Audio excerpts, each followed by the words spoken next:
দীর্ঘ ১৭ বছর পর লন্ডন থেকে দেশে ফিরেছেন বিএনপির ভারপ্রাপ্ত চেয়ারম্যান তারেক রহমান।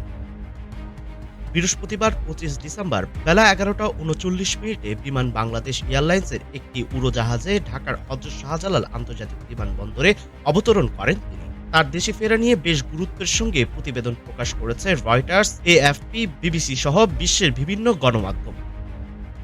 অধিকাংশ গণমাধ্যমে তাকে সম্ভাব্য প্রধানমন্ত্রী বলে উল্লেখ করা হয়েছে।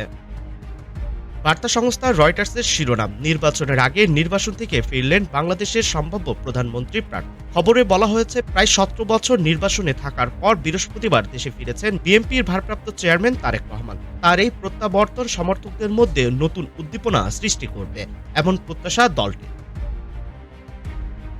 আগামী ফেব্রুয়ারিতে অনুষ্ঠেয় নির্বাচনে তারেক রহমানকে প্রধানমন্ত্রী পদের অন্যতম প্রতিদ্বন্দ্বী বলে মনে করা হচ্ছে। বার্তা সংস্থা এএফপির শিরোনাম, সম্ভাব্য প্রধানমন্ত্রী তারেক রহমান বাংলাদেশে পৌঁছেছেন।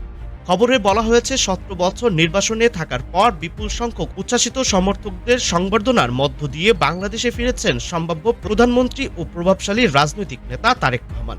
সাবেক প্রধানমন্ত্রী খালেদা জিয়ার ছেলে এবং বিএনপির উত্তরাধিকারী হিসেবে বিবেচিত তারেক রহমান ঢাকার বিমানবন্দরে অবতরণের পর দলের নেতাদের সঙ্গে হাত মেলান। এ সময় তার স্ত্রী ও মেয়ে সঙ্গে ছিলেন। যুক্তরাজ্যের প্রভাবশালী সংবাদ মাধ্যম বিবিসির শিরোনাম, ১৭ বছর নির্বাসনে থাকার পর দেশে ফিরেছেন বাংলাদেশের প্রধানমন্ত্রী পদপ্রার্থী। খবরে বলা হয়েছে, ১৭ বছর নির্বাসনে থাকার পর জাতীয় সংসদ নির্বাচনের আগে দেশে ফিরেছেন বাংলাদেশের পরবর্তী প্রধানমন্ত্রী হওয়ার পথে এগিয়ে থাকা তারেক রহমান। তারেক রহমানের নেতৃত্বে আগামী বছর অনুষ্ঠেয় জাতীয় নির্বাচনে অংশ নেওয়ার মধ্য দিয়ে ক্ষমতায় ফিরতে চায় বিএনপি। ২০০৮ সাল থেকে লন্ডনে বসবাস করা তারেক রহমান দেশের নতুন নেতা হতে পারেন বলে মনে করা হচ্ছে।